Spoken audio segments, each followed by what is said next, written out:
தற்போதைய அண்மை செய்தி. திமுக எம்எல்ஏ மார்க்கண்டேயன் தற்போது நீதிமன்றத்தில் ஆஜர்படுத்தப்பட்டிருக்கிறார்.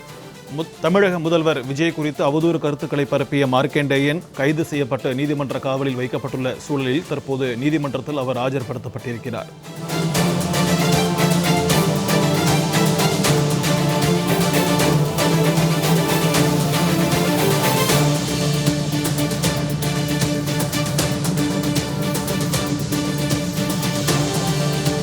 முதல்வர் விஜய் குறித்து அவதூறாக பேசிய வழக்கில் திமுக எம்எல்ஏ மார்க்கண்டேயனின் ஜாமீன் மனு தற்போது தள்ளுபடி செய்யப்பட்டிருக்கிறது. கடந்த சில தினங்களுக்கு முன்பாக கோவில்பட்டியில் நடைபெற்ற திமுக நிகழ்ச்சியில் கலந்து கொண்டு பேசிய விளாத்திகுளம் எம்எல்ஏ மார்க்கண்டேயன் தமிழக முதலமைச்சர் விஜய் குறித்து கடுமையான வார்த்தைகளால் பேசியிருந்தார். இது தொடர்பாக தொடரப்பட்ட வழக்கில் அவர் கைது செய்யப்பட்டு 15 நாட்கள் நீதிமன்ற காவலில் அடைக்கப்பட்டிருந்தார். இந்நிலையில் அவர் ஜாமீன் கோரி தாக்கல் செய்த மனு தற்போது தள்ளுபடி செய்யப்பட்டிருக்கிறது. முதல்வர் குறித்து அவதூறாக பேசிய வழக்கில் கைதான திமுக எம்எல்ஏ மார்க்கண்டேயன் சிறையில் அடைக்கப்பட்டிருந்த நிலையில் தற்போது ஜாமீன் கோரி அவர் மனு தாக்கல் செய்திருந்தார். அந்த மனு தற்போது தள்ளுபடி செய்யப்பட்டிருக்கிறது. அண்மை செய்தியாக நாம் பார்த்துக் கொண்டிருக்கிறோம். இது தொடர்பான கூடுதல் விவரங்களுடன் நம்முடன் இணைகிறார் செய்தியாளர் முத்துமோகன். வணக்கம் முத்துமோகன். மார்க்கண்டேயனின் ஜாமீன் மனு தற்போது தள்ளுபடி செய்யப்பட்டிருக்கிறது. அது மட்டுமல்லாமல் 2 நாட்கள் காவலில் எடுத்து விசாரிக்க காவல்துறையும் மனு தாக்கல் செய்திருந்தது. அந்த மனுவும் தள்ளுபடி செய்யப்பட்டிருக்கிறது. இது குறித்தான விரிவான தகவல். வணக்கம் சிக்கந்தர். தமிழக முதல்வர் குறித்து அவதூறு கருத்துக்களை தெரிவித்ததற்காகவும் மிரட்டல் விடுத்ததற்காகவும் விளாத்திகுளம் திமுக சட்டமன்ற உறுப்பினர் கைது செய்யப்பட்டு பாளையங்கோட்டை சிறையில் அடைக்கப்பட்டுள்ளார். இந்த நிலையில் தூத்துக்குடி குற்றவியல் நீதித்துறை நடுவர் ஒன்றில் அவர் ஜாமீன் மனு விசாரணை மற்றும் காவல்துறை விசாரிக்க அனுமதி கேட்டு விசாரணை நடைபெற்றது. 2 மனுக்களும் நடுவர் நீதித்துறை நடுவர் சுமதி தள்ளுபடி செய்துள்ளார்.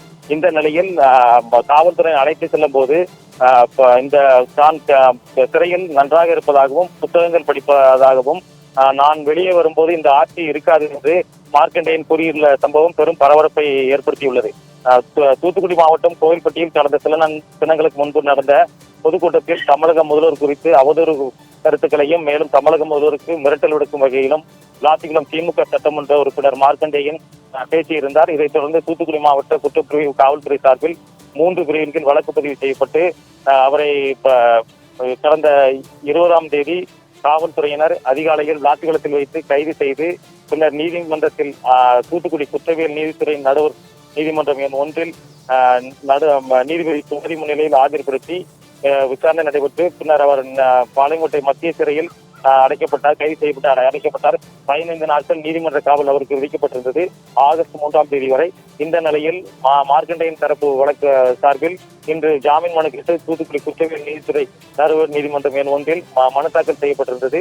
மேலும் மாவட்ட குற்றப்பிரிவு காவல்துறை சார்பில் அவரை காவலில் எடுத்து விசாரிக்க அனுமதி கேட்டு மனு தாக்கல் செய்யப்பட்டது. இதைத் தொடர்ந்து இன்று பாளையங்கோட்டை சிறையிலிருந்து அழைத்து வரப்பட்ட விளாத்திகுளம் திமுக சட்டமன்ற உறுப்பினர் மார்க்கண்டேயன் மதியம் பிற்பகல் 2:40 மணி அளவில் தூத்துக்குடி குற்றவியல் நீதித்துறை நடுவர் நீதிமன்றம் நீதிமன்றத்தில் ஆஜர்படுத்தப்பட்டார். இதைத் தொடர்ந்து வழக்கு விசாரணை சுமார் 40 நிமிடங்கள் நடைபெற்றது. அப்போது முதலில் காவல்துறை விசாரணைக்கு காவலில் எடுத்து விசாரிப்பதற்கு அனுமதி கேட்டது தொடர்பான வழக்கு விசாரணை நடைபெற்றது. அதில் அப்போது நீதிபதி விளாத்திகுளம் சட்டமன்ற உறுப்பினர் இது தொடர்பாக கேட்கையில் காவல்துறையினர் தன்னை விசாரிக்கும் போது காலை அதிகாலை 7 மணி முதல் இரவு 6 மணி வரை சுமார் 11 மணி நேரத்துக்கு மேலாக விசாரணை நடத்தியிருக்கிறார்கள். 170 கேள்விகள் கேட்டுள்ளார்கள். மேலும் விசாரிக்கிறதுக்கு இந்த வழக்கில் ஒன்றுமில்லை என்று கூறியதை தொடர்ந்து நீதிபதி காவல்துறை காவலில் எடுத்து விசாரிக்க அனுமதி மறுத்தார். அந்த காவல்துறை விசாரணை மனுவை தள்ளுபடி செய்தார். மேலும் மார்க்கண்டேயன் இந்த வழக்கில் சென்று தன்னை ஜாமீன் கேட்டு தெரிவித்திருந்த மனுவையும் நீதிபதி தள்ளுபடி செய்தார். இதைத் தொடர்ந்து காவல்துறையினர் அவரை பாளையங்கோட்டை சிறைக்கு அழைத்துச் சென்றனர். அப்போது காவல்துறை வாகனத்தில் இருந்த மார்க்கண்டேயன் அங்கே இருந்த ஆதரவாளர்களை சந்தித்தார். அப்போது அவர் கூறுகையில் தான் 15 நாட்கள் சிறையில் நன்றாக இருப்பேன், சிறையில் அதிக புத்தகங்கள் உள்ளது, அவர்களை படிக்க நேரம் கிடைக்கிறது என்று தெரிவித்தார். மேலும் 15 நாள் கழித்து தான் வெளியேற்றும் போது இந்த ஆட்சி இருக்காது என்று கூறிய சம்பவத்தால் பெரும் பரபரப்பு ஏற்பட்டுள்ளது. மேலும் மார்க்கண்டேயன் ஜாமீன் மனு தள்ளுபடி செய்யப்பட்டதை தொடர்ந்து மார்க்கண்டேயன் தரப்பு வழக்கறிஞர் நாளை தூத்துக்குடி மாவட்ட நீதிமன்றத்தில் மீண்டும் ஜாமீன் கேட்டு மனு தாக்கல் செய்ய இருப்பதாக தகவல் வெளியாகியுள்ளது. மேலும் மார்க்கண்டேயனை கைது செய்தது 41 விதிமுறைப்படி முறையாக கைது செய்யவில்லை என்று கூறி மதுரை உயர்நீதிமன்ற கிளையிலும் மார்க்கண்டேயன் தரப்பு வழக்கறிஞர்கள் ஏற்கனவே இந்த கைது முரணான கைது என்று கூறி மனு தாக்கல் செய்திருப்பதாக கூறப்படுகிறது. விரிவான தகவல்களுக்கு நன்றி முத்துமோகன்.